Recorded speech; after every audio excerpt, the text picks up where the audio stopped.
one more title for my sermon today, Abused. Frankly, the sermon that I'm going to preach today was supposed to be half of it was supposed to be last Sunday, but when we decided to have the folks from Tallahassee come, I decided to merge the two together. Shirley said, "Is that too much?" I said, "I hope not." that we can put them together and abbreviate some of the things, because you'll notice the text is Mark 6, 1 through 29. There's actually 3 stories in this passage that we're going to be looking at. I want to start talking a little bit about the idea of abuse. It's a very common word, one that we probably didn't use that much when we were growing up, for the folks my age.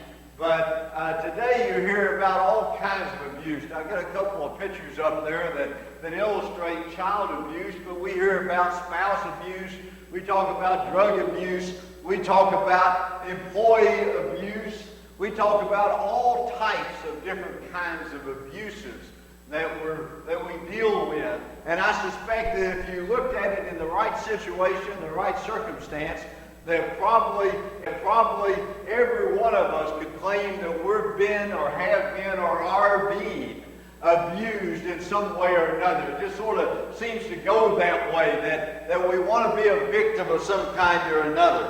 But we're looking today, I want to look at the way that Jesus and his followers were abused or could have been abused. You notice that the first point I have up there says, "Don't diss me." That's sort of a teenage expression, and you hear it in various settings where they're talking about the idea of being disrespected. And so in thinking about this, we're going to the first couple of verses of Mark, the 6th chapter. Jesus had gone home. He'd gone home to Nazareth. He was getting ready to preach. And in the situation that we're dealing with, the people of Nazareth had probably seen Jesus in a variety of settings. Jesus had been very prominent in Capernaum, which was a town in Galilee, close to where Jesus lived. Jesus had been very prominent in Jerusalem as he went in and out of the temple. And the chances are some of the folks in Nazareth had seen him in one of these, perhaps other places as well. Matthew 6:2. We read this. It says, "When the Sabbath came, he began to teach in the synagogue, and many who heard him were dismayed." "Where did this man get these things?" they asked. "What wisdom has been given him that he even does miracles?" You know, what you have happening here is these individuals are questioning not only the power of God, but probably the deity of Jesus, his ability to be a prophet and a teacher. They're saying, Jesus couldn't have these things. How can somebody that we grew up with be able to do this? This must be a trick.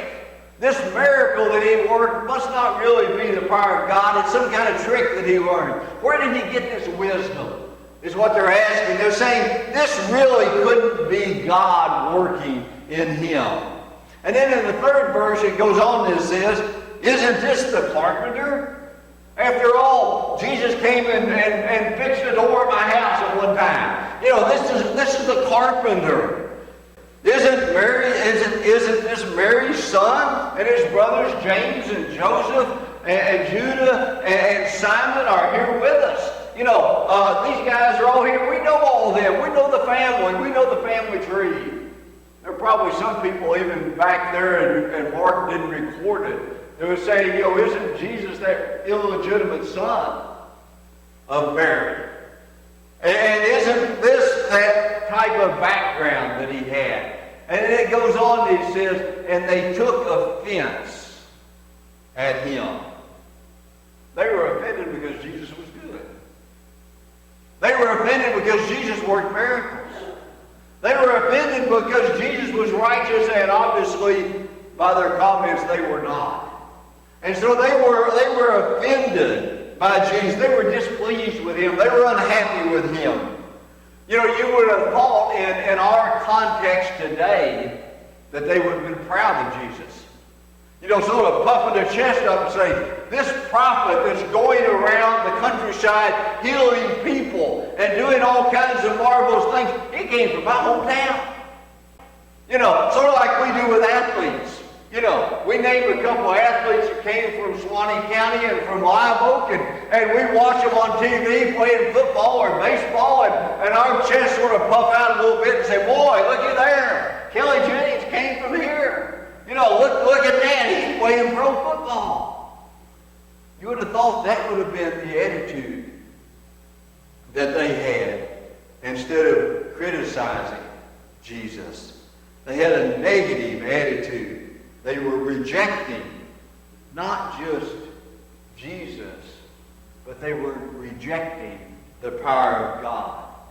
Then in the 4th verse, it says, Jesus said to them, only in his hometown, among his relatives, maybe some of Jesus' brothers were among the group, because it tells us in other places in the Scriptures that his brothers did not believe on him until after he arose from the dead. So it may have been a couple of the brothers who were in the group leading the cheer as far as the negativity was concerned. It says, only in his hometown among his honor. And it goes on, it says, he, that's Jesus, could not do any miracles there except lay his hand on a few sick people and heal them. Now, note, this is not a limitation of the power of God. Jesus, if he had chosen to, could have worked all kinds of miracles in Nazareth. But he did not choose to because he did not want to do something that was against their faith. He wanted their faith to be the driving force behind him working miracles. And because they failed to believe, Jesus chose not to heal or work miracles in that situation. They refused to receive the honor and the power of God. They chose not to have that kind of spirit working among them because of their lack of faith. Then the 6th verse says, and he was amazed at their lack of faith. Then Jesus went around teaching from village to village. Remember the sermon a couple of weeks ago where we talked about Jesus going to the Samaritan village, and Peter or James and John wanted to call down fire and destroy the village because they rejected Jesus. And Jesus said, no, don't do that. Well, it's the same type of situation here.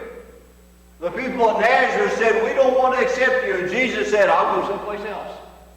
There are lots of other places where I can go where people like me and accept me and want to hear the gospel. I'll not come here because of your lack of faith.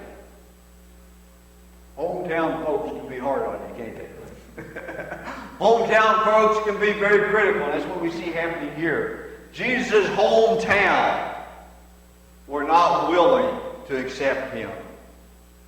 This happens a lot of times to folks that become a Christian, especially in a small community or neighborhood. They have a lot of skeletons in their closet.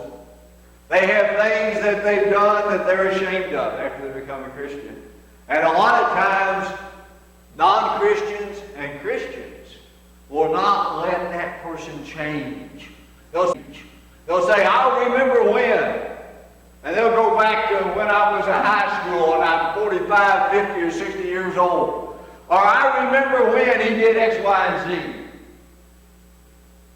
And they refuse to let that individual change. And then the next question we ask, well, how could this happen? In the urban community, like I said, this is the idea of disrespect. Don't diss me.